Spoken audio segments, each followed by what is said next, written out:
Well, just how bad was my care once my stitches started to tear open? On December the 23rd, after my surgery, on December the 18th, I saw Dr. Goldman. He had me lie on the examination table and he looked closely at my stitches. At that time, everything looked good. I was to see him every week for the next 6 weeks. We scheduled my next appointment for December the 30th. A day or so after I left, I got a call from the office. They said Dr. Goldman would not be available for that appointment, but another doctor would see me. When I arrived, I was seen by Dr. Rahul Desai. He had me sit down and began to explain that Dr. Goldman was no longer going to be with the group. He said we would set my next appointment for 2 weeks from then. At that time, I would see a PA, Dan. He would start me on what is called cycling of the device. I said Dr. Goldman told me I needed to be seen every week. Also, I said, I'm having a discharge from the surgical site. He said there is no need to come in every week. I asked, do you have experience with this procedure? He said no. I then said, that makes me very concerned. He puffed up his chest and with a condescending tone said, I am a urologist. As he sat in his chair, he said, well, let's take a look. Drop your pants. I dropped my pants and my blood-soaked underwear were around my knees. I saved these underwear because it was obvious he was not paying attention. He just wanted me gone. He said, you'll be fine. There is no sign of an infection and I will order you an antibiotic. He never looked at the incision.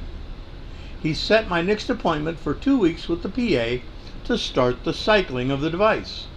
It was obvious he never expected to see me again. He had no idea that I was suffering the early signs of a disaster. And he did not care. I left very worried. That was a Tuesday. On Thursday, I sent him a message on the portal.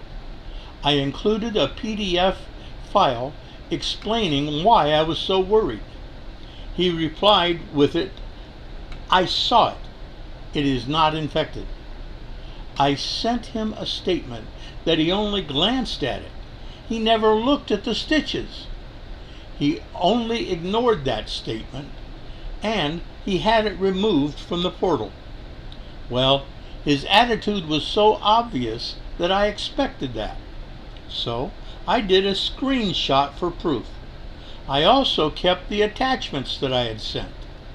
Those two are not part of the portal record anymore.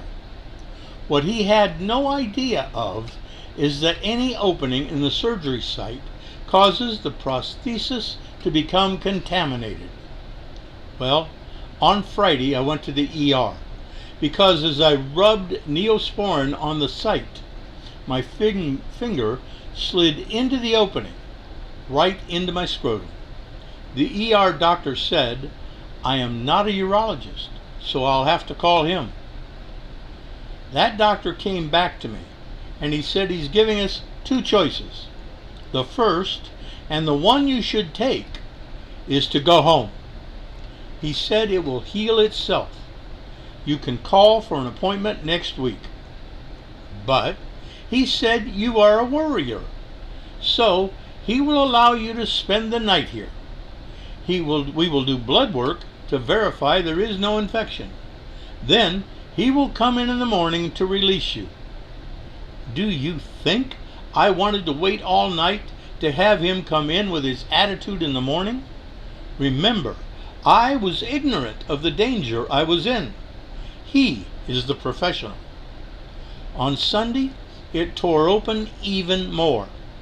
I called the on-call doctor with the group. I asked to see another doctor with experience in this procedure. That was Dr. Benjamin Stockton. On Monday, he was shocked. He said that has to be removed now. He scheduled surgery for that same day. As we talked, he let me know I should never have been sent home from the ER. He always chose his words carefully.